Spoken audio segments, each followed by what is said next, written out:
Chers téléspectateurs, bonjour une fois de plus. Merci de nous recevoir chez vous pour l'émission Entretien sur AgriTV.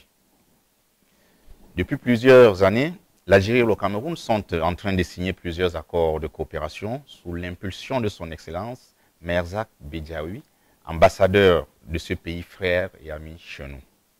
Nous allons aujourd'hui essayer de comprendre la place qu'occupe l'agriculture, l'agro-industrie dans ces accords et voir aussi comment l'expérience de ce pays dans ces domaines peut nous être bénéfique. Excellence, Monsieur l'ambassadeur, merci de recevoir l'équipe d'Agri-Télévision chez vous. C'est à moi de vous remercier. Je suis vraiment très heureux de vous recevoir aujourd'hui, d'autant plus que vous êtes une télévision un petit peu particulière pour un domaine qui est très important pour le développement économique de l'Afrique. J'ai eu l'occasion de parler avec beaucoup d'agriculteurs ici depuis mon arrivée. C'est la première fois que je reçois une télévision qui s'occupe du domaine de l'agriculture, votre télévision Agri-TV. Et je suis sûr et certain qu'à travers cette émission d'aujourd'hui, nos amis téléspectateurs camerounais vont apprendre beaucoup plus sur l'Algérie parce qu'il y a un déficit d'information. Ok. Excellence, le Cameroun est-il le premier pays en Afrique centrale où vous êtes affecté comme ambassadeur et où étiez-vous auparavant? Oh, c'est une question qui va susciter une longue réponse, mais je vais faire très court. Moi, quand j'ai commencé ma carrière, je l'ai commencé à Niamey, au Niger. En 80, j'étais simple diplomate. Et puis par la suite, j'ai été dans beaucoup d'autres pays tout le long de ma carrière. Bon, j'ai été aux États-Unis, à New York, surtout pour la 6e commission, la commission juridique. En Suisse également, où j'étais pendant presque 2 ans chargé d'affaires. J'ai été également à Moscou. Et puis après Moscou, j'ai été ambassadeur dans les pays scandinaves avec comme résidence Stockholm, et à partir de Stockholm, la Suède, je couvrais la Finlande, l'Islande et la Norvège. Bien sûr, tous ces séjours-là dans tous les pays que je viens de citer se sont effectués avec des retours en Algérie, avec des postes que j'ai occupés au ministère des Affaires étrangères. Avant de venir au Cameroun, par exemple, j'étais directeur Europe, donc j'avais toute l'Europe occidentale. Donc je m'en suis occupé. En fait, vous avez fait le tour du monde. Ben, écoutez, oui, effectivement, on peut dire un petit peu cela, faire le tour du monde, mais c'est surtout grâce aux nombreuses conférences régionales et internationales auxquelles j'ai assisté. Parce qu'il y a des domaines un petit peu particuliers qui sont devenus un petit peu quelque part une activité, par exemple l'enseignement, et c'est grâce justement à ces voyages-là dans certains pays, le fait d'assister à une organisation régionale ou même internationale.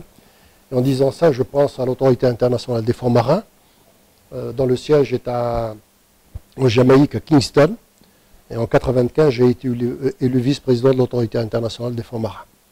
J'en ai fait d'ailleurs un petit peu aussi une autre profession. Vice-président de l'Autorité internationale des fonds marins. Donc, et là, j'en ai fait un petit peu une profession par la suite, puisque j'ai enseigné le droit de la mer également à l'université d'Alger. Ok. Vous avez dit tout à l'heure que vous quittez le poste de représentant Afrique. Europe. Non, Europe, pardon, oui. Pour le Cameroun. Oui. Et ça dit qu'au moment où nous parlons, le Cameroun occupe une place stratégique dans le redéploiement de votre pays. Absolument. Sur le plan diplomatique. Absolument, absolument. Vous êtes tout simplement le pays pivot dans la région CEMAC. Si on prend les chiffres uniquement, parce que c'est les chiffres qui parlent, si on prend les chiffres uniquement, le Cameroun a un PIB qui représente 33% du PIB de la région CEMAC. Vous êtes 22 millions d'habitants, 22, 23, n'est-ce pas, sur 48 millions de la région CEMAC. Et pour nous, le Cameroun, avec lequel d'ailleurs nous avons des relations qui ne date pas d'aujourd'hui, qui date depuis nos mouvements de libération, nos guerres de libération, et malheureusement, nous avons connu le même colonisateur.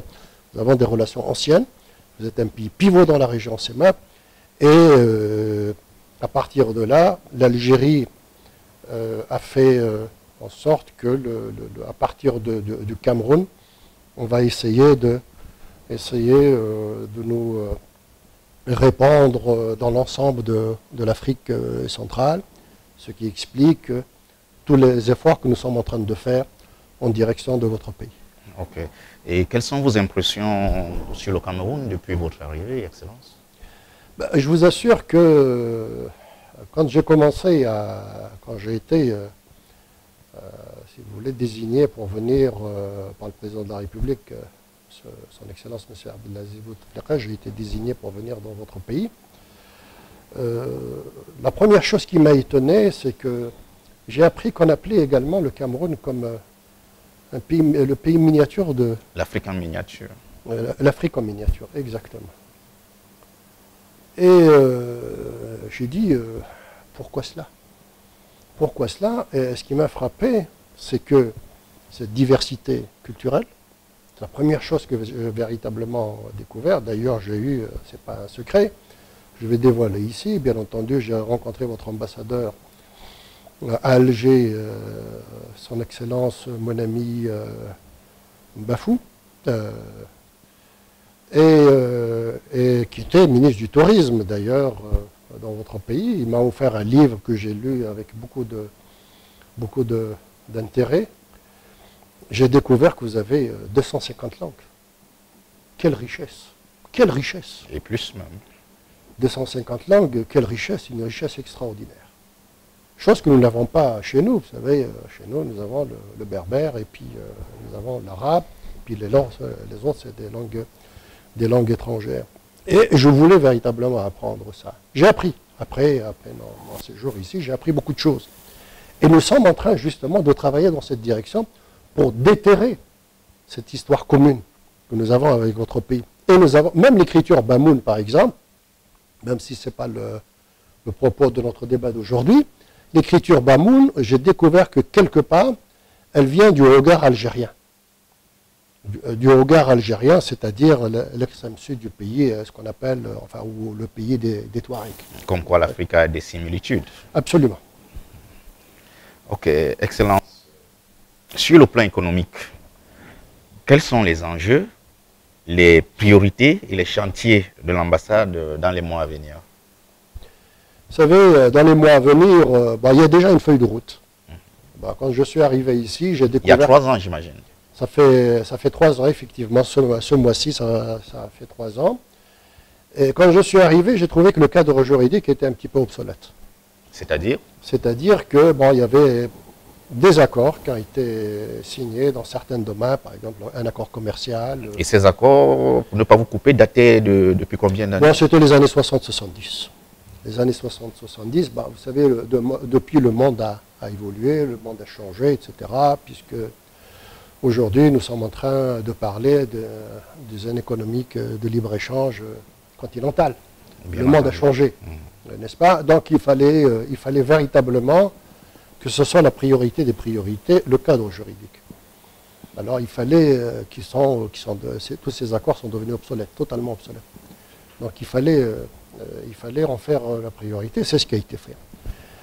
En Algérie, nous avons toujours privilégié l'éducation.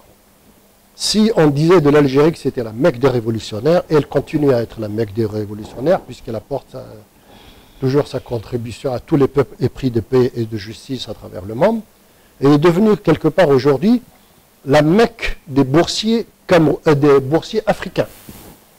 J'espère que le Cameroun occupe une grande place parmi ces boursiers. Le Cameroun occupe effectivement une très grande place, et je vais vous répondre immédiatement, puisque nous avons formé jusque-là plus de 730 jeunes boursiers camerounais qui sont passés par l'Algérie. Et cette année, nous avons fait très fort, très fort, parce que quand je suis arrivé ici, on accordait à votre pays, le Cameroun, entre 15 et 18 bourses. Cette année, on vous a accordé 99 bourses. Je ne crois pas qu'il y a un autre pays accrédité ici qui a encore accordé autant de bourses que l'Algérie au Cameroun. Donc, ça a été la priorité. L'arsenal juridique a été une priorité. Et nous avons signé un accord au mois d'octobre 2015, c'est-à-dire quelques mois après mon arrivée ici au Cameroun, dans le domaine de la formation professionnelle et l'enseignement supérieur.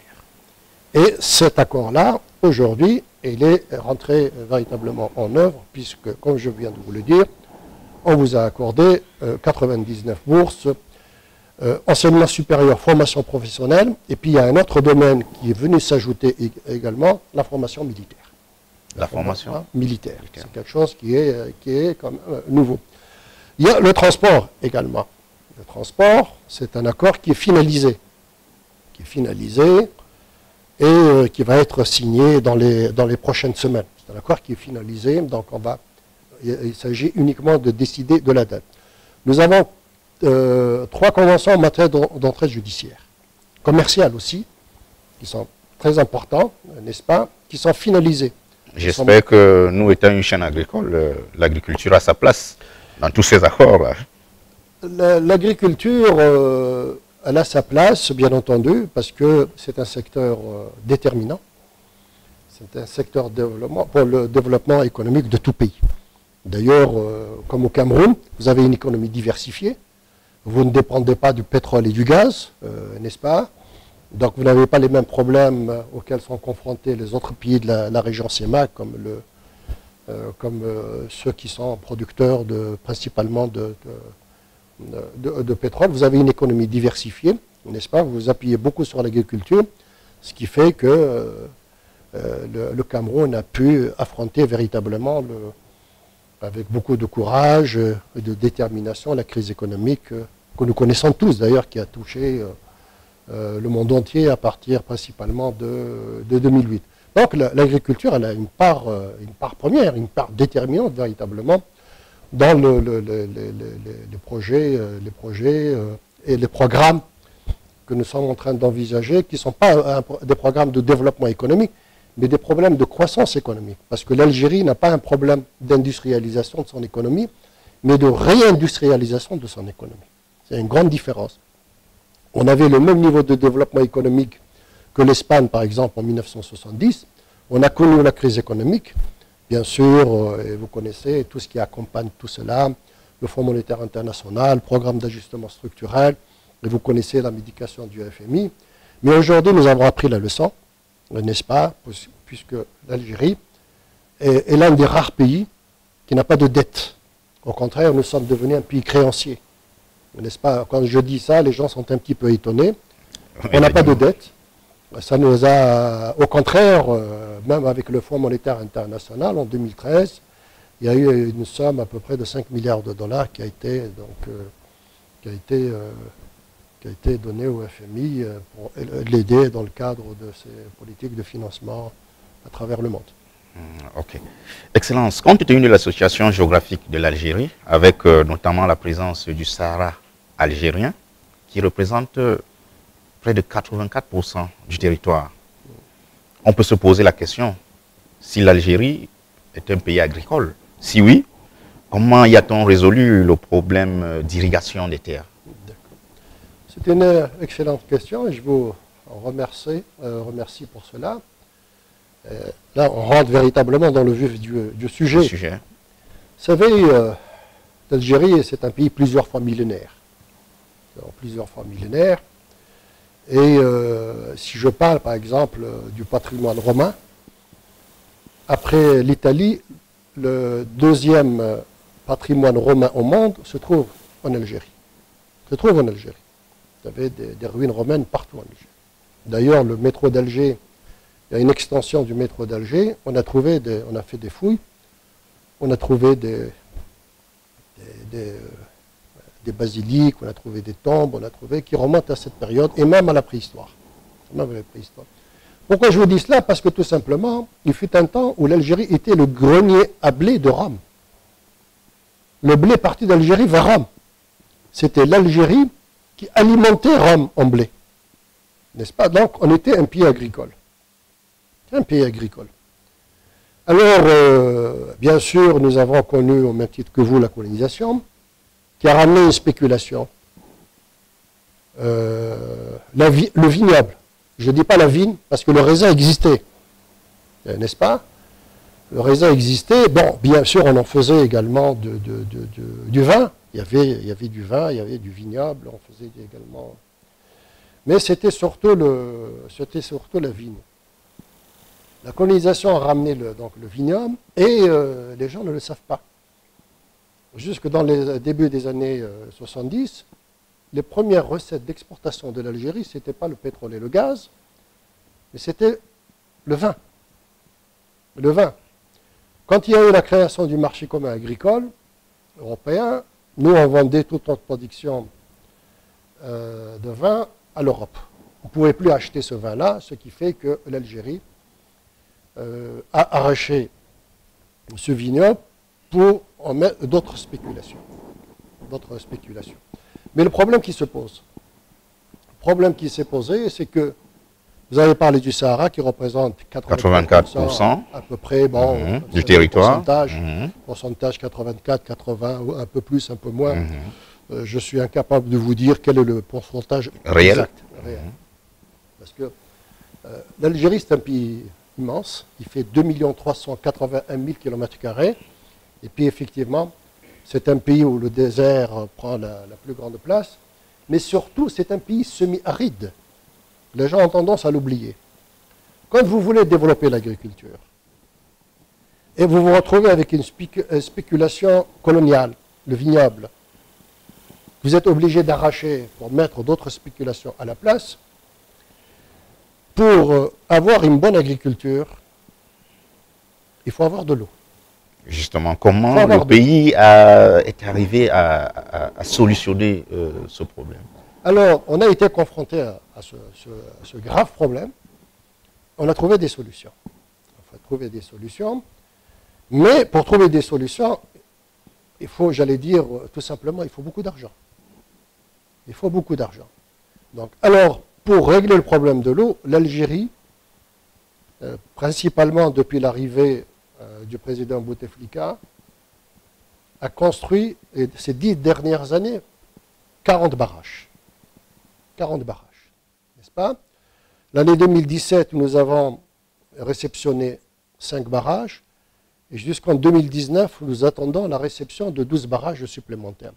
Aujourd'hui, nous avons emmagasiné 9 milliards et demi de mètres cubes d'eau dans ces barrages. Alors, l'eau de ces barrages est destinée, l'eau potable pour la population, et également à l'irrigation. Ce n'est pas des barrages hydrauliques pour avoir de l'électricité, pour en faire de l'électricité. Nous, l'électricité, on l'a fait à partir du gaz. D'accord? Donc, nous avons emmagasiné beaucoup d'eau dans ces barrages et nous continuons à construire.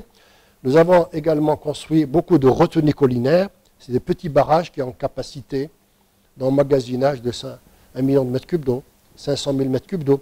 Et nous avons aujourd'hui énormément de petits lacs à travers toute l'Algérie. Des lacs que vous avez créés ou alors des lacs qui existaient déjà de façon naturelle? Non, c'est des lacs que nous avons créés. Là où il y a un endroit, un bassin versant qui peut vous donner une certaine une surface un petit peu creuse qui peut contenir de l'eau. Donc nous avons aménagé l'endroit là pour en faire un barrage, une retenue collinaire, et qui permet aux agriculteurs du coin d'irriguer leurs champs. C'est des petites surfaces de 300, 400, 500 hectares, n'est-ce pas? Bon, aujourd'hui, c'est autre chose. Mais je vais en arriver. Aujourd'hui, nous avons des périmètres qui dépassent les 25 000 hectares. D'accord? Et dans le Sahara. Alors, avoir de l'eau dans les barrages ne suffit pas. Nous avons aussi, comme j'ai dit au début, nous sommes un pays semi-aride, nous avons également construit des stations de dessalement de l'eau de mer, destinées à l'eau potable pour la population.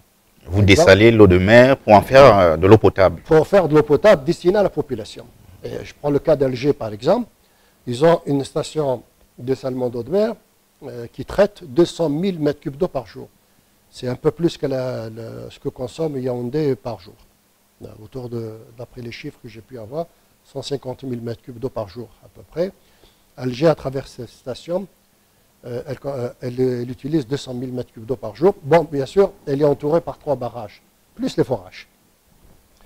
Et donc, il y a le dessalement d'eau de mer, ce qui contribue justement à faire en sorte que même l'eau du barrage peut être destinée à l'irrigation des terres. Nous avons une station qui est la plus grande au monde, qui se trouve... Au monde? Au monde, oui. Qui se trouve dans une ville qui s'appelle Oran, qui se trouve à 450 km à l'ouest d'Alger, et qui traite 500 000 m3 d'eau par jour.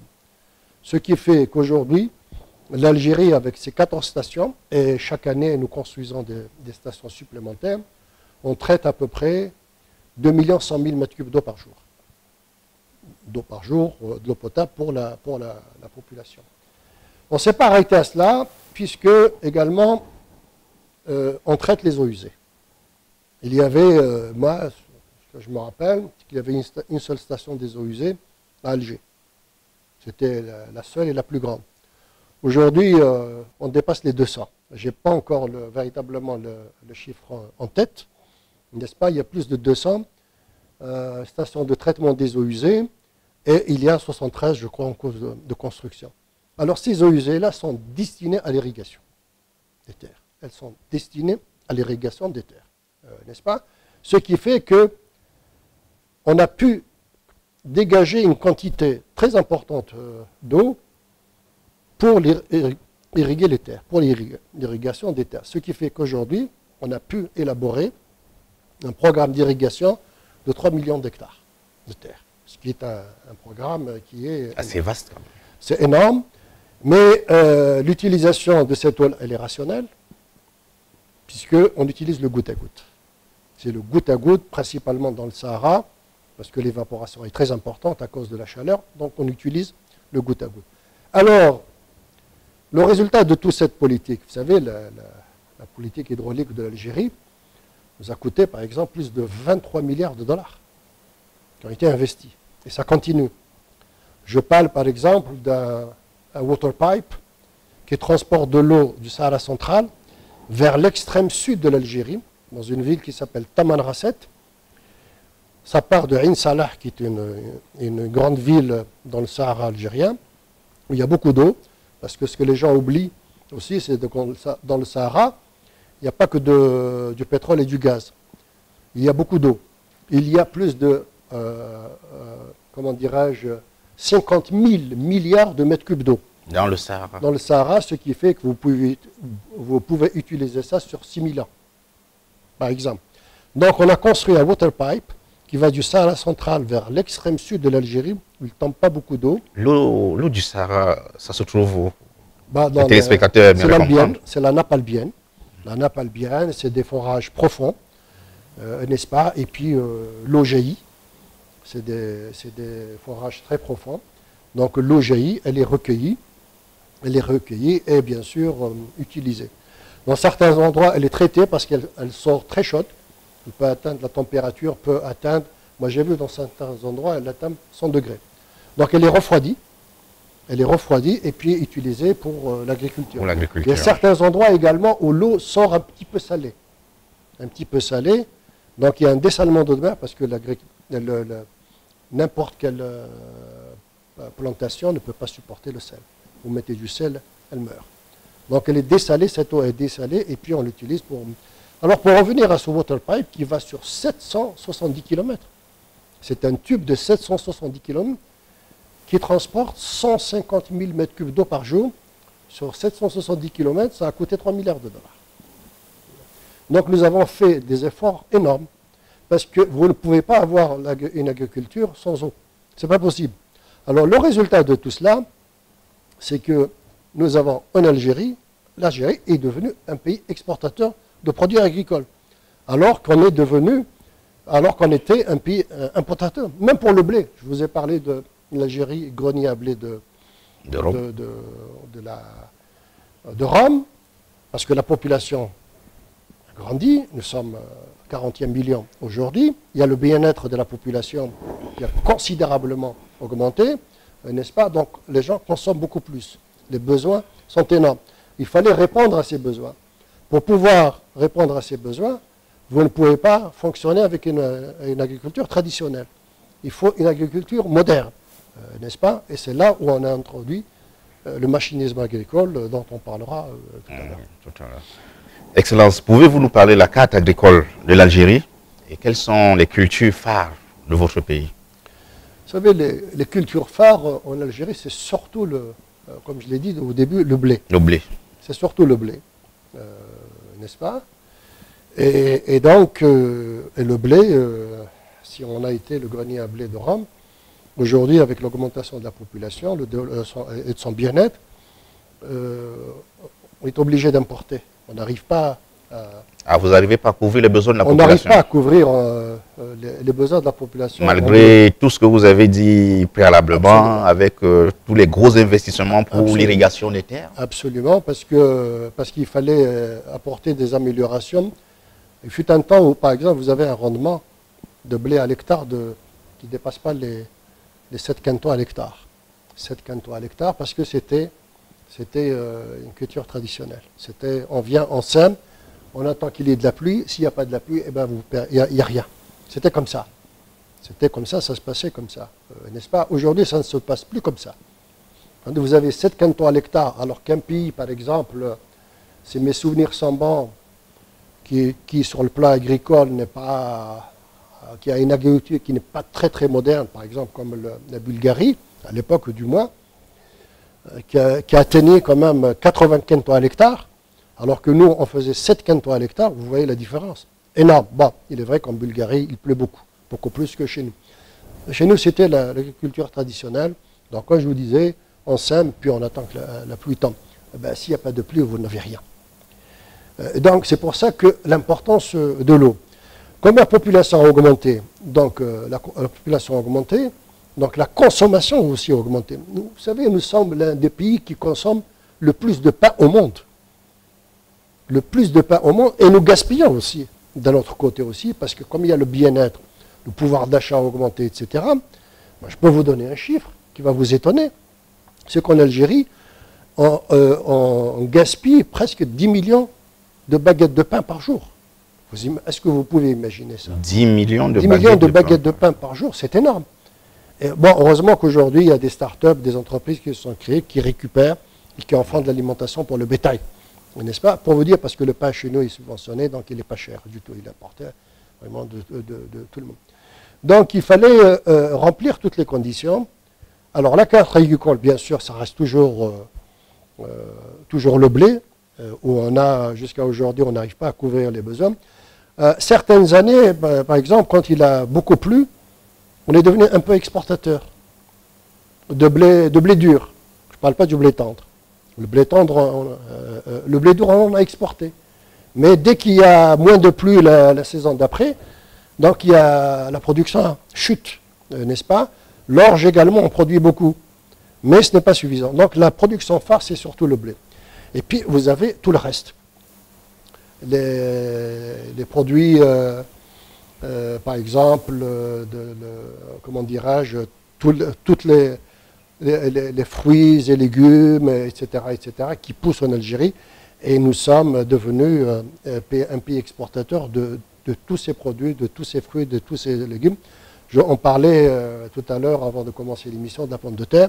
Il fut un temps, on importait de la pomme de terre. Aujourd'hui, l'Algérie est devenue un pays exportateur de pommes de terre. Parce que, qu'on le veuille ou non, la pomme de terre, elle a besoin d'eau.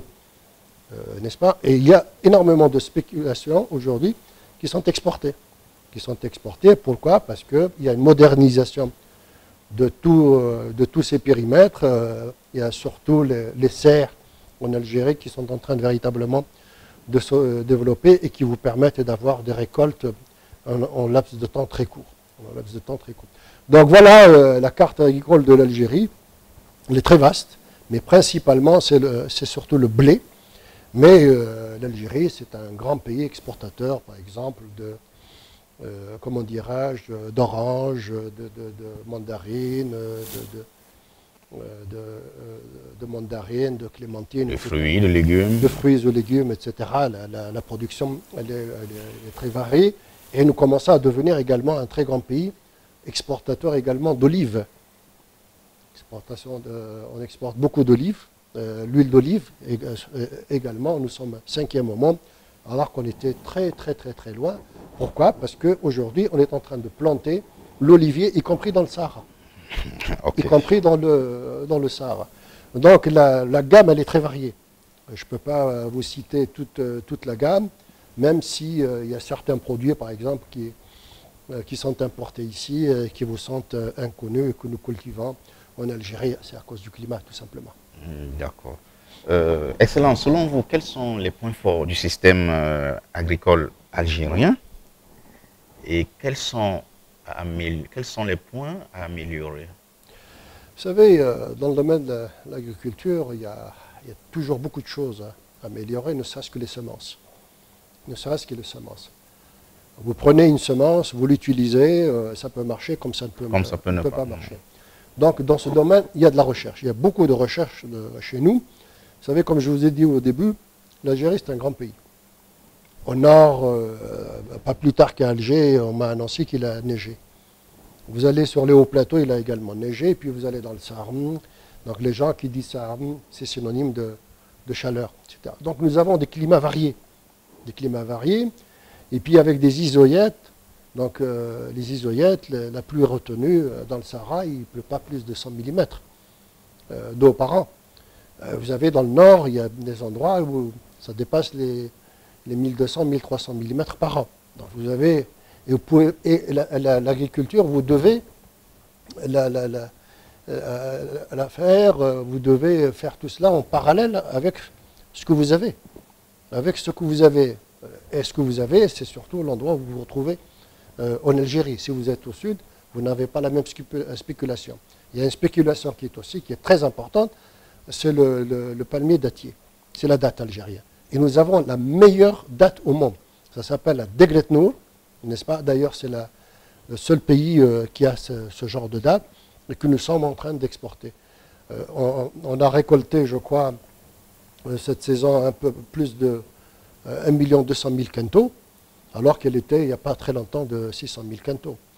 Nous exportions très peu, aujourd'hui nous exportons beaucoup, et c'est vraiment la première classe donc de la date. Donc il y a beaucoup à faire dans l'agriculture, c'est une recherche permanente pour améliorer surtout les rendements. Et donc en fonction de l'endroit où vous vous trouvez. Et puis il y a le machinisme agricole. L'Algérie a développé cela depuis très longtemps. Nous avons toutes les machines agricoles utilisées en Algérie. Aujourd'hui, sont des machines algériennes, fabriquées en Algérie. Nous avons même les moissonneuses-batteuses, par exemple. Les moissonneuses-batteuses, aujourd'hui, sont fabriquées en Algérie. Sont fabriquées en Algérie, ça je peux en témoigner, puisque nous avons fait un partenariat avec une entreprise finlandaise qui est avec une entreprise algérienne. Nous fabriquons, nous produisons localement nos propres moissonneuses-batteuses. Et donc tous les instruments aratoires, par exemple, dont a besoin également le fermier ou le paysan algérien, il le trouve sur place. D'ailleurs, les machines agricoles ne sont plus importées, ils sont interdits d'importation en Algérie, pas plus tard que récemment, enfin, c'est-à-dire le début de cette année, 2018. Donc, il faut de l'eau, beaucoup d'eau. Il faut de bonnes semences qui donnent de meilleurs rendements. Et il faut des machines agricoles qui doivent accompagner tout cela. Et puis, il faut former l'agriculteur. La formation, elle est indispensable. C'est pour ça que nous avons des instituts agricoles. Nous en avons un qui est célèbre à Alger, qui a ouvert ses portes il y a pratiquement presque au début du 19e siècle, n'est-ce pas? Début du 19e siècle. Au début du 19e siècle, une école agricole, etc., qui est devenue une école agronomique, n'est-ce pas, ou de la recherche. Maintenant, on a SME et nous avons des instituts agricoles partout en Algérie qui accompagnent justement le paysan algérien, le fermier algérien pour comment dirais-je, pour le choix des spéculations en conformité avec la terre, parce que même la terre, il faut l'analyser, il faut l'étudier, etc., pour avoir, donc retenir la bonne spéculation, pour avoir également le bon rendement. C'est tout cela que nous avons fait en Algérie, qui nous autorise aujourd'hui à dire que nous sommes redevenus un pays agricole. Je vous donne un petit exemple. Dans le Sahara, puisque vous avez parlé, vous aimez le Sahara apparemment, dans le Sahara, on a... vous savez, le Sahara, quand on pense au Sahara, on pense au sable, surtout. Bien entendu. Et même dans le sable, alors, on a fait des forages profonds dans la terre, il y a la chaleur qui sort. Il y a la chaleur qui sort. On a créé des serres. Cette chaleur, elle rentre dans la serre, n'est-ce pas? L'eau utilisée, c'est du goutte à goutte. L'eau existe, comme je vous l'ai dit, au Sahara. Et ça vous donne, par exemple, il y a une spéculation, moi j'ai découvert ça, c'était vraiment extraordinaire comme expérience, récente, récente, et qui a débouché sur un résultat, c'est la courgette. C'est une courgette qui fait entre 18 et 23 cm, et ils viennent d'exporter encore une autre cargaison de 5500 tonnes vers l'Italie. Cultivée dans le Sahara. Cultivée dans le Sahara sous serre, l'énergie gratuite, puisqu'elle vient du sous-sol, n'est-ce pas, à travers un forage. L'énergie, elle est gratuite. Et puis, vous avez de l'eau, c'est du goutte à goutte, donc il n'y a pas de gaspillage. Et ça vous donne une courgette bio, qui plus est, n'est-ce pas, et que nous exportons vers nos clients à l'étranger. Voilà un petit peu, si vous voulez, d'une manière très schématique, un peu le genre d'expérience que nous faisons. Bien sûr, nous avons des périmètres énormes, de 25 000 hectares. On fait même on produit même du lait, mais il faut de la luzerne à côté. Il faut de la luzerne à côté. Nous avons des périmètres, par exemple, pour le produire, on cultive le blé, mais on utilise, ce n'est pas le goutte à goutte, bien entendu, parce que ça ne varie. C'est des aspersoirs qui roulent sur des pneumatiques énormes. Ils s'étalent sur des distances qui sont... ces aspersoirs-là, qui aspergent de l'eau, ils ont des pneumatiques énormes et qu'on déplace sur ces pneumatiques-là et qui font pratiquement presque 500 mètres de long parce que les périmètres qui sont irrigués là-bas sont de grands périmètres. C'est tout cela et l'objectif c'est d'atteindre 3 millions d'hectares de terres irriguées, n'est-ce pas, pour ne plus dépendre de l'importation. De l'importation. Ne plus dépendre de l'importation. Je me rappelle, par exemple, l'Algérie avait un produit phare, l'orange. Il y a une orange vraiment la meilleure que vous avez. Au monde. Rire. Au monde. Non, je ne dis pas la meilleure au monde, mais elle était vraiment... ça s'appelle Thomson. C'est une catégorie un petit peu particulière. Elle est énorme comme ça, elle est très juteuse, etc.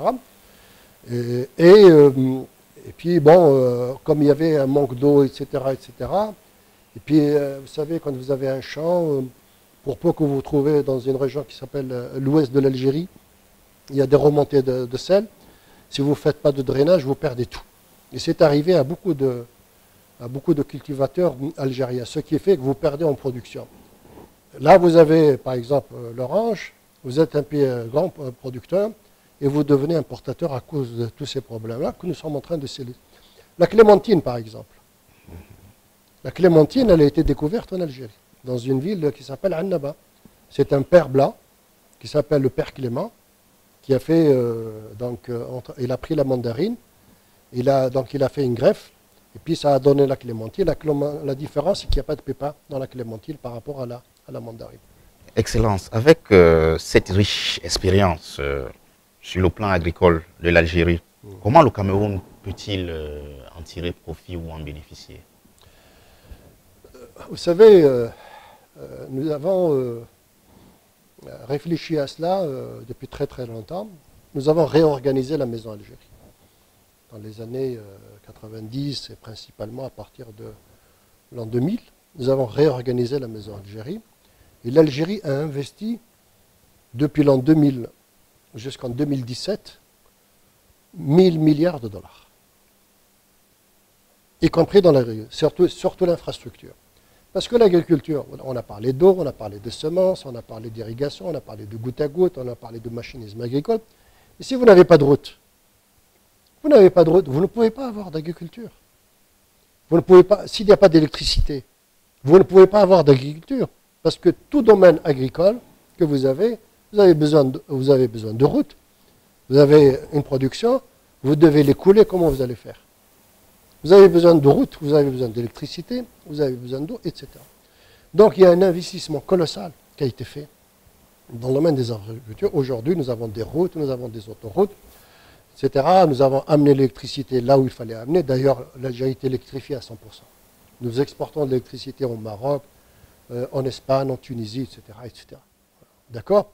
Alors, et nous voulons faire bénéficier nos amis camerounais de tout cela. Nous en avons parlé. Nous avons même exposé des produits agricoles ici, dans la foire d'exposition des produits agricoles que nous avons organisée au Palais des Sports de Yaoundé, à 2 reprises. Et des produits transformés, agricoles transformés. Nous en faisons. D'ailleurs, nous sommes en train de parler de l'ouverture d'un supermarché qui va également réceptionner des produits agricoles transformés.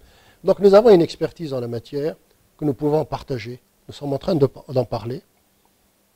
Moi-même, j'ai reçu plusieurs agriculteurs ici, dans ce bureau-là où nous sommes, et puis même à l'extérieur, n'est-ce pas, et qui vous posent énormément de questions à ce sujet. On peut les transformer, on peut s'installer dans le cadre de la commercialité, importer, exporter. Donc vous êtes en train d'en parler, mais concrètement, comment les Camerounais peuvent bénéficier de cette riche expérience d'agriculteur en agriculteur?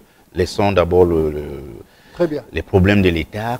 Oui. Je suis par exemple agriculteur, avec tout ce que vous avez développé sur les problèmes d'irrigation, sur les problèmes de semences, etc. Je décide par exemple de vouloir me rendre en Algérie. Ça se passe comment? Je rencontre qui? Je fais comment pour tirer profit, n'est-ce pas, de votre riche expérience? Nos téléspectateurs qui sont purement des ruraux, qui sont des agriculteurs, eux, ils veulent du concret. C'est une question qui a le mérite d'être très claire. Et je vais vous répondre clairement. J'ai eu affaire, pas plus tard qu'il y a 2 jours, à des agriculteurs qui vous posent des questions. Bah, effectivement, bon, on ne peut pas participer à des foires, il ne peut pas se déplacer en Algérie. Bon, quand on a organisé des foires d'exposition ici, on a participé à Promote, par exemple, 2017, en février 2017 dernier.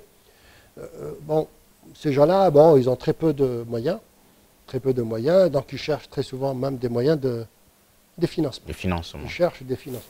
Comment on peut vous aider? On peut vous aider à travers ça, effectivement.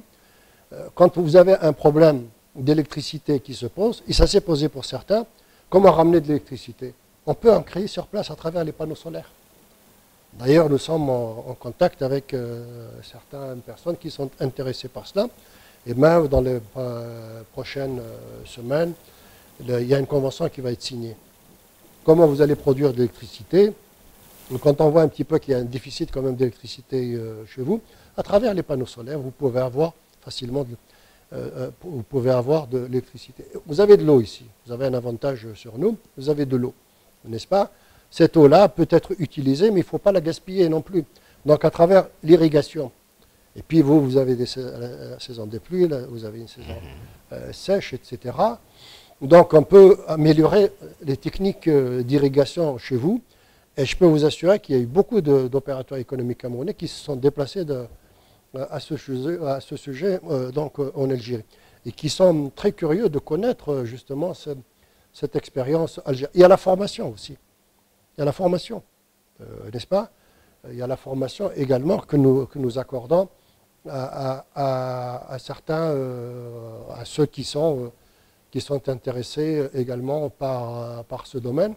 Et puis nous intervenons également d'une autre manière.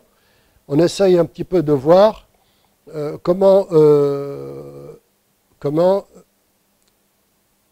acheter cette production directement à ce producteur. Comment l'acheter? Donc on leur a conseillé de se constituer en groupement. Parce que très souvent, j'en ai reçu beaucoup ici, également chez moi, qui ont de productions assez intéressantes, n'est-ce pas?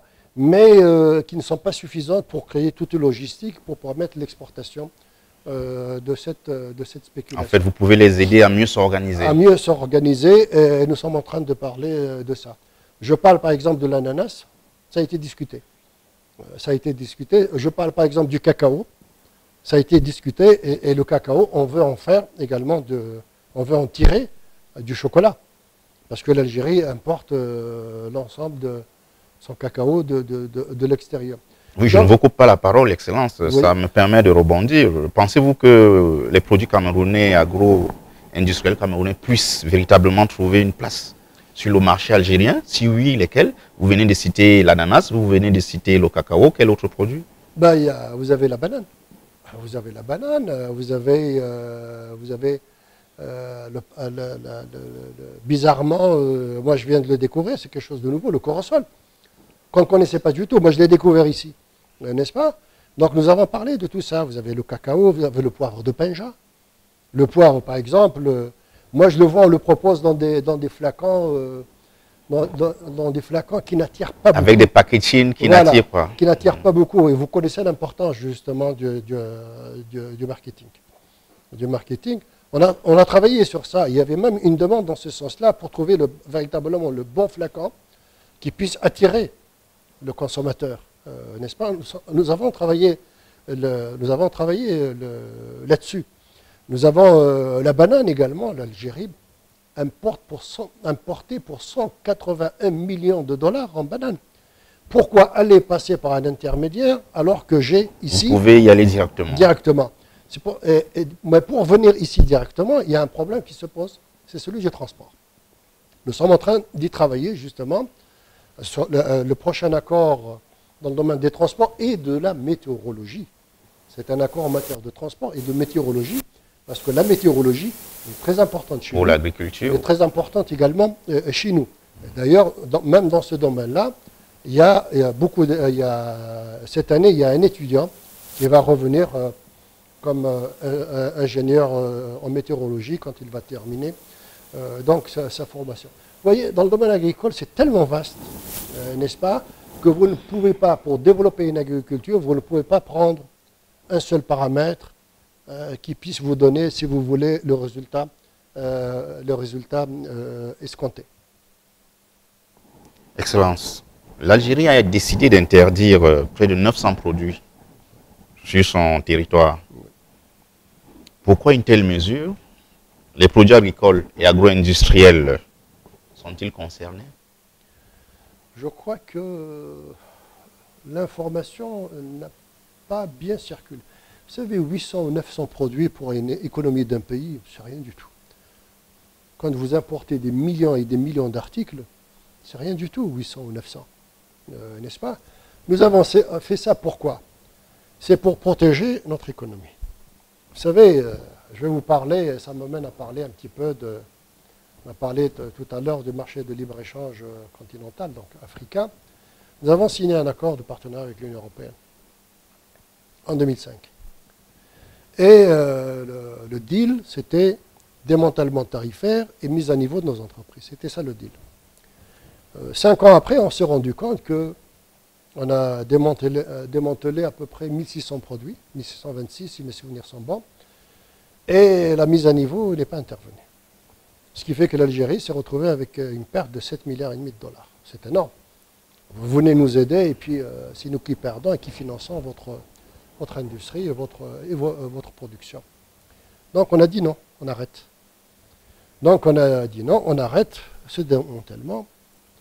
Et là, s'il y a un démantèlement, pour un certain montant, il faut qu'il y ait, d'autre côté, une mise à niveau de telle ou telle industrie. N'est-ce pas? Donc comme nous avons investi énormément ces dernières années, puisque je vous ai parlé de réindustrialisation donc de l'Algérie, ces mesures-là nous ont permis véritablement de protéger notre économie. Nous avons pris par exemple les machines agricoles. On en produit en Algérie d'excellente qualité. Pour protéger cette production-là, donc on a décidé de ne plus importer. Mais c'est une mesure provisoire. Ok. C'est une mesure provisoire. Avez-vous déjà évalué son impact? Bien sûr, puisque cette année, les deux premiers mois de cette année 2018, janvier et février, alors la différence entre l'import et l'export est de 4%. C'est-à-dire que nos exportations ont couvert 96% de nos importations pour le mois de janvier et pour le mois de janvier et février. Donc nous sommes véritablement sur la bonne voie. Mais ce n'est pas une mesure que vous pouvez retenir très longtemps. Parce que à moyen terme, ça va aller à l'encontre de vos propres intérêts. Pourquoi cela? Pourquoi cela? C'est une mesure qui va durer 4 ans, 5 ans maximum. 4 ans, 5 ans maximum. Pourquoi? Si vous interdisez un produit donné, n'est-ce pas? Donc vous allez utiliser les produits de chez vous, les produits locaux. Une entreprise ou une industrie, pour qu'elle soit viable à long terme, il faut qu'elle puisse exporter. Il faut qu'elle puisse exporter. Pour exporter, il faut être concurrentiel. N'est-ce pas? Donc, si nous, on va protéger une entreprise donnée, le machinisme agricole, par exemple, dont on a parlé tout à l'heure, et vous n'exportez pas, vous n'êtes pas viable économiquement. Donc, pour le moment, on ferme.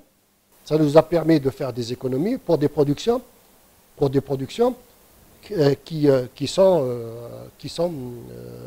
existent localement. Je vous donne un autre exemple qui va vous faire sourire. L'Algérie peut importer pour plus de 20 millions de dollars en chewing-gum. Ça me fait vraiment sourire. Eh oui, pour 20 millions de dollars en chewing-gum, n'est-ce pas?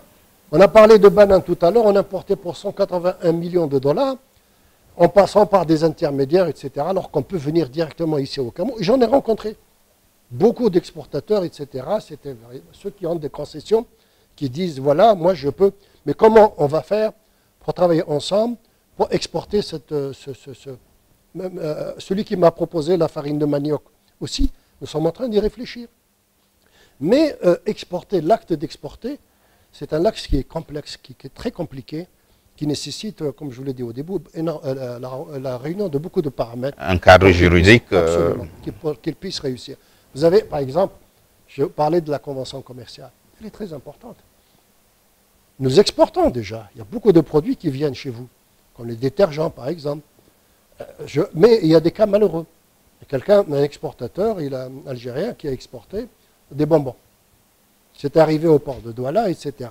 Ça a fondu parce que l'emballage, la chaleur, etc. Le fournisseur algérien, il a dit, bon, vous me faites revenir tout ça, et puis je vous enverrai un deuxième conteneur. Et bien, comme il n'y a pas de convention commerciale qui protège et l'importateur et l'exportateur, donc les deux conteneurs, malheureusement, on ne les a plus retrouvés. Voilà. Vous vous retrouvez avec un contentieux. Donc le cadre juridique, qu'on le veuille ou non, il est très important. Le cadre juridique, parce que dans l'acte commercial, il y a toujours des contentieux. C'est pour ça qu'il y a l'arbitrage aujourd'hui, n'est-ce pas? Et vous, en plus de ça, vous êtes dans la région CEMAC. Vous êtes dans la région CEMAC, donc il y a toute une région, il y a un libre-échange entre vous, etc. Donc, en dehors même du cadre juridique, il y a les problèmes de transport, vous l'avez dit tantôt. Oui. Il y a les problèmes de transport, il y a les problèmes de financement. Absolument. Il y a les problèmes de marché. Oui, okay. Absolument. Alors, pour revenir pour le transport, bon, il y a un transport qu'on n'a pas évoqué, c'est le transport terrestre, qui est très important. En Algérie, nous sommes en train de construire le plus grand port en Méditerranée, tout simplement. Le plus grand port en Méditerranée. Ça sera, vous prenez la France, la Grèce, ce que vous voulez. Ce sera le plus grand port en Méditerranée, n'est-ce pas? Et il sera relié à une autoroute qui existe déjà depuis très longtemps, qui fait 1200 km de long, et qui a coûté plus de 11 milliards de dollars, qui va de la frontière marocaine à la frontière tunisienne. Donc elle va être reliée à cette autoroute et ce qu'on appelle la transsaharienne. C'est une autoroute qui va du nord au sud. Alors nous sommes en train de construire une route qui va de la frontière algérienne à la frontière nigérienne. Nigérien. Du Niger. Et puis on va la faire arriver au Tchad, à N'Djamena. Bon, si ça arrive déjà au Tchad, c'est que ça passe par Kousséri, on est déjà au Cameroun. Donc voilà, okay. Voilà quelle est la vision de l'Algérie vis-à-vis de l'Afrique subsaharienne. Donc c'est tout ça qui est en train de se mettre en place. D'ailleurs, cette politique, elle a été définie clairement à l'occasion du Forum économique d'affaires et d'investissement qui a été organisé du 3 au 5 décembre 2016 à Alger. C'est la première rencontre d'une telle envergure, forum de telle envergure, Algérie-Afrique. La Chine l'a fait, mais c'est la Chine. Le Japon l'a fait, mais c'est le Japon. L'Algérie l'a fait. C'est le premier pays africain qui a organisé un forum d'une telle envergure, n'est-ce pas? Il y avait 2500 participants dans 30 opérateurs économiques camerounais. Donc voilà, les Camerounais viennent et découvrent de plus en plus, et je peux vous assurer qu'il y a énormément de produits déjà qui sont exportés ici en Algérie. Et parmi eux, il y a de l'huile d'olive. Moi, j'ai trouvé de l'huile d'olive ici, algérien, à Maïma, par exemple. Bizarrement, tout arrive surtout à Douala, et c'est vendu à Douala. Peut-être que les quantités ne sont pas encore... Ne sont pas suffisantes, ça c'est certain. Importantes. Ok, Excellence. Le Cameroun essaie avec un peu de peine de vulgariser le Made in Cameroun et d'inciter à la consommation locale. Limiter les importations de produits étrangers peut-il être une solution? Non, je ne crois pas. Je ne crois pas, parce qu'avant d'arriver à cette solution qui est vraiment une solution qui est tranchante, encore faut-il avoir chez vous quoi proposer à votre population, à vos citoyens, n'est-ce pas? Vous ne pouvez pas interdire un produit pour protéger votre économie si vous n'avez pas un produit équivalent. Parce que vous savez, nous sommes tous des consommateurs. Si vous me proposez un produit de qualité, un produit moindre, etc., et puis même si vous proposez un produit local, ce n'est pas parce qu'il est camerounais que je vais le consommer.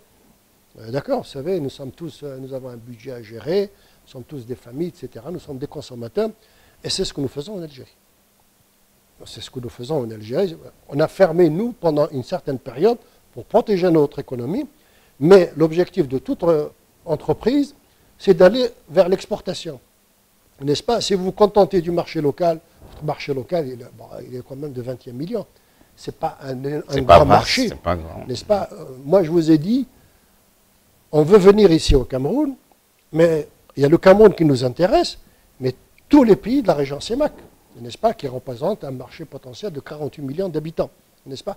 On ne peut pas retenir une telle politique, parce que ça va aller à très court terme à l'encontre de vos intérêts. Ce n'est pas de cette manière-là qu'on peut, parce que le consommateur ne veut pas réagir comme le veut l'économiste. Vous savez, le citoyen, le consommateur, c'est quelqu'un qui réfléchit. Il réfléchit en fonction de sa bourse. Vous lui proposez un produit étranger de bonne qualité, de moindre coût, et vous lui dites, alors, par patriotisme, achetez camerounais. Oui, c'est bien beau. Ça peut marcher peut-être quelques jours, si vous lancez une énorme campagne, etc., par patriotisme. Donc les gens ils vont faire ça pendant un jour ou deux ou trois, ou peut-être même une semaine. Mais après, les gens vont se tourner vers les produits importés. Surtout si c'est de bonne qualité. Absolument. Ok, Excellence. Après Dakar et Abidjan, l'Algérie compte ouvrir un comptoir commercial à Douala. Pouvez-vous nous en dire plus? Le Cameroun aura-t-il aussi un comptoir similaire à Alger? Ben écoutez, c'est ce que nous souhaitons. Parce que tout simplement, bon, il y a des préalables à tout cela. Comme je l'ai dit, il y a la grande commission mixte économique, qui ne s'est pas réunie depuis 1986. Ce n'est pas normal. Ce n'est pas normal. La grande commission mixte, justement, économique, son rôle, c'est quoi? C'est de réunir les opérateurs économiques, privés ou publics. Privés ou publics. D'accord? Alors, nous allons... ça a été décidé. Donc nous attendons une visite ministérielle, n'est-ce pas, pour décider de la date, de la tenue de cette commission mixte. Nous avons réussi effectivement avec le Sénégal. Nous avons un comptoir commercial là-bas au Sénégal, à Dakar, à Abidjan également, qui existe. D'ailleurs, pas plus tard qu'hier, j'étais en train de lire l'importation par l'Algérie de la banane ivoirienne. Il y a eu, je crois, une grève, etc. Ce qui fait que ça a empêché les bateaux de partir vers l'Algérie. Nous sommes en train de faire exactement la même chose au Bénin ou au Togo. Nous sommes en train de bien travailler avec nos amis tchadiens. Nous sommes également présents au Soudan, en Éthiopie. Donc il y a toute une politique en direction de l'Afrique subsaharienne. Avec le Cameroun, nous voulons faire exactement la même chose. Nous avons pensé à un comptoir commercial, bien sûr, pour réunir, si vous voulez, c'est un centre d'affaires. Ouais, expliquez-nous, c'est quoi un comptoir commercial? Alors, comment il se présente? comment il se présente d'une manière très simple. C'est un endroit, n'est-ce pas, où les opérateurs économiques peuvent, comment dirais-je... Des deux pays? Des deux pays, bien entendu, qui peuvent communiquer, présenter leurs projets, que ce soit dans le cadre de l'importation ou de l'exportation, ou même dans le cadre du partenariat. C'est-à-dire, un comptoir commercial, il est là pour donner l'information. Que vous existez. Parce que si l'information ne circule pas, je ne sais pas que vous existez. Et ça, je peux vous le dire en connaissance de cause, n'est-ce pas? Donc, c'est un conseil d'affaires. Ça vous permet de connaître la législation de l'autre. La législation de l'autre. Bon, nous savons tous que les problèmes douaniers sont de vrais problèmes. Ce sont de vrais problèmes. Vous avez une législation, nous avons notre propre législation, etc. Donc, il faut que l'opérateur économique connaisse tout ça. Donc, et le comptoir, il est là pour répondre à cela. Répondre à cela, et puis ça permet par exemple, également aux chambres de commerce de communiquer. D'ailleurs, ça me donne l'occasion de parler de ça, puisque nous avons une convention entre les deux chambres de commerce d'Algérie et du Cameroun, située donc à Douala. Je suis en contact permanent avec mon ami, le président Eken. N'est-ce pas? La convention, elle est finalisée. La convention est finalisée, donc nous sommes en train d'attendre le moment idoine pour la signer. Donc un comptoir commercial, il est là pour faire évoluer ces contacts, faire connaître les opérateurs pour qu'ils puissent travailler ensemble, organiser également des foires, ouvrir des showrooms pour exposer vos produits d'une manière permanente. Nous sommes en train de penser également à l'ouverture de supermarchés où on peut vendre des produits exclusivement algériens. Je peux vous assurer que dans certains supermarchés ici, que je ne vais pas nommer, on peut les remplacer aisément par des produits algériens. Tout ce qui se trouve à l'intérieur, tout. Vous commencez par la cosmétique, parapharmacie, le minéral, les jus, les produits agroalimentaires, les conserves, les produits laitiers, etc., etc. Et la gamme est vaste. On peut les remplacer. Donc, notre souhait, c'est ça, c'est d'ouvrir un comptoir. En attendant, on ne s'est pas croiser les bras, en attendant la création de tout ça, d'attendre ce cadre juridique, que le cadre juridique s'installe et se fasse, n'est-ce pas? Nous avons mis en place un comptoir commercial virtuel. Ah, ok. Qui s'appelle CAFAC. CAFAC. Bon, il est déjà sur le site, mais nous sommes en train de l'alimenter. Il n'est pas encore véritablement opérationnel. Moi-même, j'ai recensé plus de 300 opérateurs économiques camerounais. J'ai leurs coordonnées, tout ce qu'ils produisent, etc., tout ce qu'ils veulent faire, avec les opérateurs économiques algériens. Exportation, importation, partenariat, etc. Et il y a 2 jours de ça, j'ai ramassé également une liste additionnelle que nous allons également mettre dans ce site. Et puis, n'importe qui peut consulter le site. Nous avons le forum des chefs d'entreprise chez nous. Nous avons la chambre de commerce, bien entendu. Et puis, nous avons un peu aussi monsieur tout le monde qui veut consulter, il a besoin d'un partenaire économique camerounais, par exemple, pour le poivre de Penja, pour la banane, pour l'ananas, pour la mangue, pour la papaye, etc., il peut en trouver, parce qu'il n'y a pas que les coordonnées, il y a également le volume de production. Toutes les informations idoines, quoi. Toutes les informations dont un opérateur économique a besoin. Parce qu'il y a des petits opérateurs économiques qui ne peuvent pas se déplacer. Le billet d'avion coûte cher. Il y a des fois, nous organisons tous les jours des foires en Algérie, tous les jours. La dernière date que j'ai vue avant-hier à la télévision, c'est le matériel médical, par exemple, n'est-ce pas? Donc c'est tous les jours qu'il y a des foires. Alors ils ont des petits budgets, ils ne peuvent pas se déplacer, S'ils ne peuvent pas se déplacer, on peut leur donner l'information sur place. Et après, c'est leur travail. Ils n'ont qu'à se connecter avec l'opérateur économique algérien et puis travailler ensemble pour faire aboutir leur projet. Ok. Excellence, les efforts engagés par l'Algérie dans le domaine agricole ont été présentés au 41e FIDA, le Fonds international pour le développement agricole à Rome, les 13 et 14 février 2018. Nous souhaitons savoir comment l'Algérie a-t-elle fait pour résoudre 3 problèmes du secteur: la question du foncier agricole, l'accès au financement et les assurances agricoles. C'est trois questions vraiment fondamentales. Alors, la première question, le foncier. Ça a été un gros problème. Et c'est un gros problème, pas pour le foncier agricole.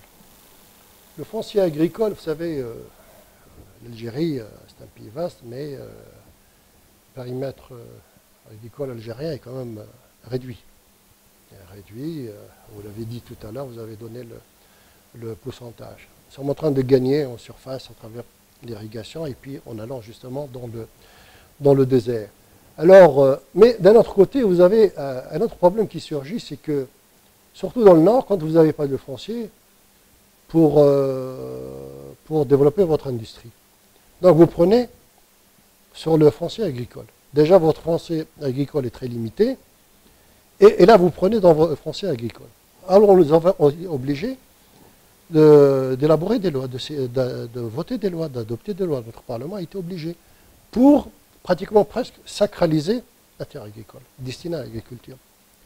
L'Algérie a construit des millions de logements. Ces 10 dernières années, nous avons construit 4 millions de logements. D'ailleurs, si vous allez à Alger, il n'y a plus d'habitat précaire, ça n'existe plus. D'ailleurs, c'est la seule capitale arabe, africaine et même en Europe où il n'y a pas d'habitat précaire. Ça n'existe plus. Il vous faut du foncier pour construire. Où est-ce que vous allez construire? Ça a été un gros problème jusqu'à aujourd'hui. Jusqu'à aujourd'hui, par exemple, vous avez besoin d'une zone industrielle. Il faut trouver des terrains. Il faut trouver des terrains. Et comme la terre, chez nous, elle a été sacralisée par des lois, n'est-ce pas? Et puis, comme la surface agricole est quand même est réduite, vous n'allez pas grignoter cela, alors qu'il vous faut de l'autre côté investir des sommes colossales dans le Sahara pour essayer d'irriguer des terres. Donc, nous avons trouvé des solutions. On va au nord, c'est le Piémont. Le Piémont, c'est-à-dire le pied de la montagne, n'est-ce pas, où les terres agricoles là-bas n'ont pas un rendement important, n'est-ce pas, parce que si vous faites, si vous voulez, un parallèle entre le rendement donné et puis avec une autre industrie, donc vous faites tout de suite, vous apercevez tout de suite que ce n'est pas rentable. Donc il vaut mieux mettre une autre spéculation. Et vous avez pour cela, par exemple, dernièrement, nous avons créé 11 zones, comment dirais-je, industrielles. 11 zones industrielles qui ont été prises sur des terres agricoles qui ne sont pas rentables. Donc le problème du foncier est un problème très important. N'oubliez pas que nous avons des montagnes en Algérie. Il y a des montagnes également. Nous avons également les hauts plateaux, mais l'inconvénient des hauts plateaux pendant très longtemps, c'est qu'il n'y avait pas d'électricité. C'est des terres où il ne pleut pas beaucoup, c'est un endroit, une région où il ne pleut pas beaucoup, donc il y a très peu d'eau. Et puis, il faut de l'électricité, il faut des routes. Aujourd'hui, tout ça existe. Parce que l'industriel, vous savez, quand ou même, je ne parle pas des agriculteurs, un industriel, par exemple, s'il veut créer une entreprise, s'il n'y a pas d'eau, il n'y a pas d'électricité, il n'y a pas de route, il ne fera rien du tout. Il va rester au nord, parce qu'au nord, tout ça existe. Donc il va aller sur les hauts plateaux, aujourd'hui c'est possible. On peut même aller plus loin. Et comme je vous ai dit tout à l'heure, nous avons un tramway qui a été inauguré il y a 2 jours de ça, le 20 mars plus précisément, dans une ville du Sahara algérien, n'est-ce pas? Donc le problème du foncier, c'est une bataille continue. Une bataille continue pour essayer de trouver des solutions. Et nous sommes en train de trouver des solutions, principalement dans le Sahara, et dans le haut plateau, il ne pleut pas beaucoup, mais nous avons construit des routes, même des villes nouvelles. Même des villes nouvelles. Nous avons 6 villes nouvelles en construction en Algérie. Il y en a une qui se trouve, d'ailleurs à un certain moment, elle devait devenir la capitale administrative et politique de l'Algérie. Elle se trouve à 250 km d'Alger. Dans le sud, il y a un lac presque artificiel et nous sommes en train de construire la ville. Dans le Sahara, nous sommes en train également de construire une autre ville nouvelle qui va abriter au minimum 250 000 habitants et ça va coûter 6 milliards de dollars. Et les problèmes inhérents à l'accès au financement? Bon, l'accès au financement chez nous ne pose pas de problème. L'accès au financement ne pose pas de problème. Pourquoi? Comme je vous ai dit au départ, ce n'est pas l'argent qui manque en Algérie, Dieu merci. Donc les agriculteurs n'ont pas de problème de financement en Algérie. Les agriculteurs n'ont pas de problème de financement, c'est l'État qui finance. Et nous n'acceptons pas, par exemple, le financement extérieur, il est totalement refusé. D'ailleurs, l'Algérie ne veut pas avoir de dette. Tous les grands projets en Algérie sont financés par l'État. Nous avons des réserves d'échange qui nous permettent de financer tout cela. Nous avons même un fonds de régulation des recettes, etc. Je vous ai parlé tout à l'heure du pétrole et du gaz pour un certain nombre de pays de la région CEMAC. Nous, quand le pétrole était à 140 $ le baril, nous avons calculé notre budget sur la base d'un baril à 37 $. Et toute cette différence partait dans le fonds de réserve d'échange qui nous permettent aujourd'hui de financer tous nos projets sans aller vers l'emprunt extérieur. Donc l'accès au financement ne pose pas de problème. Le problème auquel nous sommes confrontés, c'est surtout l'expertise. L'expertise. Nous travaillons beaucoup, nous avons un problème de lait. Nous, on n'arrive pas, par exemple, et pourtant nous produisons plus de 1,2 milliard de litres de lait. D'accord? Mais on ne couvre pas les besoins. On consomme beaucoup de lait en Algérie. Nous sommes l'un des pays plus grands consommateurs de lait, de yaourt, etc. Les fromages, tout ça, ça demande beaucoup de lait. Mais on n'arrive pas encore à couvrir. Alors qu'est-ce qu'on fait? On importe des vaches laitières. On poche des vaches laitières, n'est-ce pas? Il y a des champs de luzerne, etc., etc. Qui fait, de toutes les façons, il y a un deadline qui a été donné pour le lait. En 2019, plus aucune goutte de lait ne rentrera en Algérie. En 2019. Ce sera aussi du provisoire. Non, non, ce ne sera pas du provisoire. Pourquoi? Pas pour le lait. À partir du moment où vous produisez suffisamment de lait, donc vous pouvez soit le boire en tant que tel, soit le transformer. En fromage, etc. etc. Et puis vous avez le lait caillé, ce qu'on appelle d'autres laits. Le ben chez nous, c'est du lait comme du lait caillé, etc. qui sont beaucoup consommés chez nous. Et les problèmes inhérents alors pour les assurances agricoles, ça a été un grand problème. Vous savez, quand vous avez une terre agricole, vous n'allez jamais penser à l'assurer. Vous n'allez jamais penser à l'assurer parce que vos moyens sont limités, etc. Et puis, vous croyez que Dieu ne va pas faire arriver une catastrophe naturelle sur votre champ. Donc, au départ, même l'assurance automobile, les gens s'assuraient de manière, c'était l'assurance civile. L'assurance civile, il n'y avait pas d'assurance touriste parce que ça coûtait très cher. Alors, un agriculteur ne va pas s'assurer. L'assurance agricole n'était pas très développée chez nous. Et puis, il y a eu malheureusement des catastrophes, des inondations, etc. etc. Et puis, quand il n'y avait pas d'agriculture irriguée, donc vous attendez la pluie qui tombe du ciel. Et si vous avez une saison sèche, comment vous allez faire? Vous allez tout perdre. L'année dernière, malheureusement, on a eu des chaleurs torrides. Et là, il y a eu des incendies. Et beaucoup d'agriculteurs, ils ont tout perdu. Tout perdu. Moi, j'ai écouté certains, parmi eux, qui ne se sont pas assurés. Mais là, aujourd'hui, il y a une prise de conscience. Il y a une prise de conscience, il y a toute une campagne qui a été menée, etc. etc. Bien sûr, tous ces gens-là sont indemnisés par l'État. Ils ont été indemnisés. Indemnisés, pourtant, c'est des privés. Hein. Pourtant, c'est des privés, ils ont été indemnisés parce qu'il y a une catastrophe naturelle, il y a un incendie qui a tout ravagé. Et l'État a pris en charge. Ceux qui ont présenté des dossiers, etc., comme quoi c'est dû à l'incendie, ils ont été indemnisés. C'est l'État qui a pris en charge, n'est-ce pas? Mais actuellement, l'assurance agricole, véritablement, est en train de prendre de l'ampleur parce que les gens, ils ont compris, le fermier a compris. S'il y a une catastrophe, et malheureusement dans le domaine agricole, il y a quand même de temps en temps des catastrophes.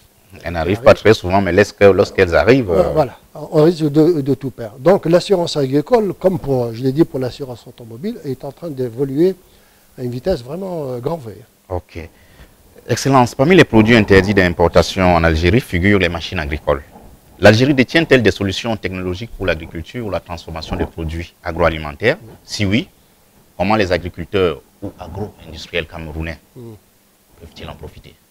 Ben écoutez, vous savez, quand vous faites dans l'agriculture, et l'agriculture c'est le pilier de l'économie, impérativement vous devez la transformer. Vous devez la transformer, sinon vous ne pouvez pas tenir. Vous ne pouvez pas tenir. C'est ce que nous faisons. Au départ, il fallait produire pour couvrir le besoin. N'est-ce pas?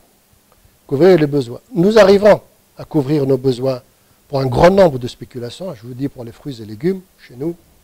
Il n'y a plus de soucis à ce niveau. Il n'y a plus de soucis. Je vous donne un exemple concret. La tomate. La tomate.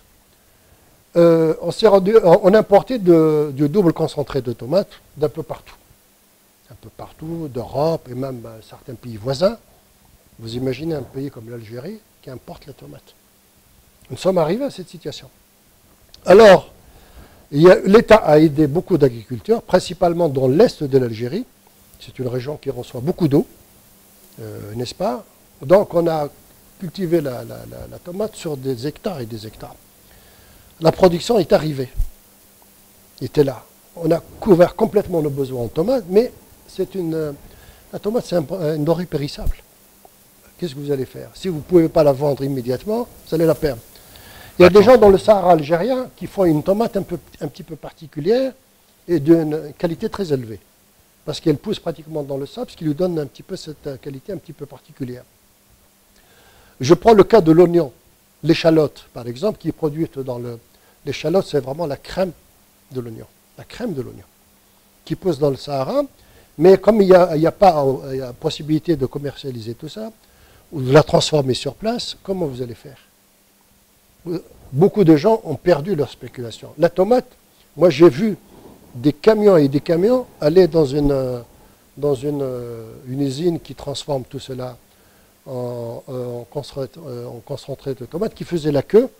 Au bout de 3-4 jours, ils perdent leurs tomates. Alors aujourd'hui, nous avons construit des conserveries. Pour conserver tout cela, aujourd'hui, l'Algérie utilise du double concentré de tomate qui est très utilisé chez nous. On l'utilise beaucoup, surtout pendant le mois de Ramadan, n'est-ce pas? Et aujourd'hui, nous l'exportons. Nous exportons ce produit-là. Donc notre vision pour tous les autres produits est exactement de la même manière. Vous avez la date. Moi, j'étais en train de discuter avec un Algérien qui m'avait appelé. La date. La récolte de cette année. Avant, récolter, etc. Et puis on laissait ça dans un dépôt, mais avec la chaleur, avec ceci, ça va sécher, ça va pas garder cette. Donc il faut également des dépôts. Des frigos. Il faut des frigos, etc. Et puis des usines également qui traitent cette date-là, pour bien la conserver, etc. Et tout ça, nous l'avons fait. Tout ça, aujourd'hui, nous l'avons fait, n'est-ce pas?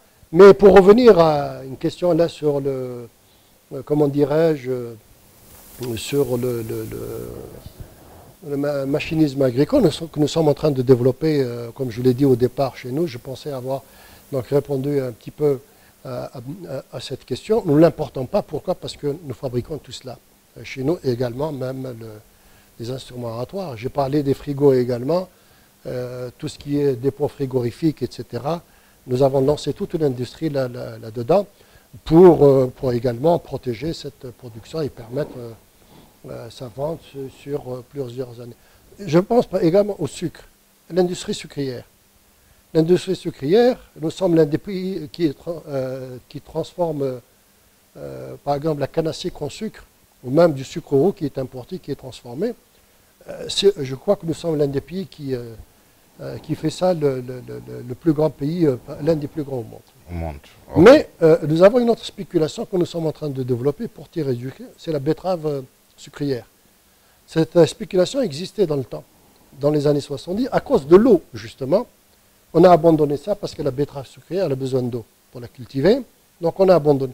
On a repris cela, puisque l'eau existe aujourd'hui, l'eau existe, nous sommes en train de la développer, au lieu d'importer de la canne à sucre, on va tirer notre sucre de la betterave sucrière, n'est-ce pas? Vous avez de la betterave que vous pouvez consommer en tant que tel, en tant que légume, et vous pouvez également en faire du sucre. Ok. Excellence, l'Algérie voit affluer sur ses terres des milliers de migrants en route vers l'Eldorado européen. Si vous aviez un conseil à donner aux jeunes Camerounais qui préfèrent fuir un pays doté de près de 65% de terres arables pour le mirage européen, que leur diriez-vous? Ben, je leur dirais tout simplement que leur Eldorado, c'est le Cameroun. Leur Eldorado, c'est le Cameroun. Vous savez, en tant que diplomate, j'ai beaucoup voyagé, comme vous l'avez dit tout à l'heure. L'Algérien aussi, c'était un migrant. Ceux qui ont construit l'Europe, c'est nos bras. C'est nos bras qui ont construit. Pourquoi? Parce qu'il n'y avait pas de travail, il n'y avait pas de... Et alors que dans nos pays, il y a tout à faire. Tout à faire, n'est-ce pas? Donc, moi, quand je reçois les jeunes boursiers camerounais avant leur départ en Algérie, je l'organise, je fais ça chaque année, avant leur départ sur l'Algérie, je leur dis, vous êtes les ambassadeurs de votre pays.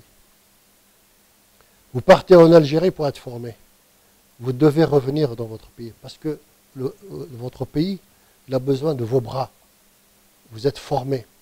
L'Algérie n'a pas besoin de vous, elle a ses propres enfants. Le Cameroun ne peut pas être développé que par ses propres enfants. C'est ses propres enfants. Alors, l'appel que je fais aujourd'hui, travaillez dans votre pays. Nous voyons un petit peu ce qui se passe malheureusement avec la Libye. Avec la Libye, tous ces migrants qui sont venus là-bas pour partir soi-disant en Europe, qui croyaient trouver l'Eldorado. L'Europe, ce n'est pas l'Eldorado. C'est l'Afrique qui est le continent d'avenir. L'Afrique qui est le continent d'avenir, n'est-ce pas? Et l'Afrique est en train d'avancer. Est en train d'avancer. Vous ne trouverez jamais là-bas ce que vous avez laissé derrière vous. Alors, encore une fois, une réponse bien simple que je dois vous donner à nos jeunes amis camerounais, c'est de rester chez vous, chez eux. D'accord? Parce que chez eux, c'est leur maison, et votre maison, c'est votre Eldorado. Chers téléspectateurs et internautes, nous recevions ce jour l'ambassadeur d'Algérie au Cameroun, son Excellence M. Merzag Bediaoui. Excellence, nous vous remercions une fois de plus. C'est à moi de vous remercier et de remercier toute l'équipe qui vous accompagne de Agri TV, parce que vous m'avez donné l'occasion de parler à vos chers téléspectateurs qui, pour beaucoup, ne connaissent pas l'Algérie. Ça leur a permis, je pense que cette émission leur a permis d'avoir un peu plus d'informations sur l'Algérie. C'est ce que nous pouvons faire ensemble, n'est-ce pas? Et je souhaite sincèrement continuer à travailler avec vous dans ce sens-là, parce que tout simplement, l'agriculture, c'est le pilier de toutes les économies. Et nous avons beaucoup à faire dans nos pays respectifs. Pourquoi nous le faisons? Parce que tout simplement, l'avenir de l'Algérie, il se trouve sur son continent. Et l'Algérie et le Cameroun font partie de ce continent. Je vous remercie. Une fois de plus, merci, monsieur. C'est moi qui vous remercie. Chers téléspectateurs, merci de nous avoir suivis à une prochaine édition sur Agri Télévision.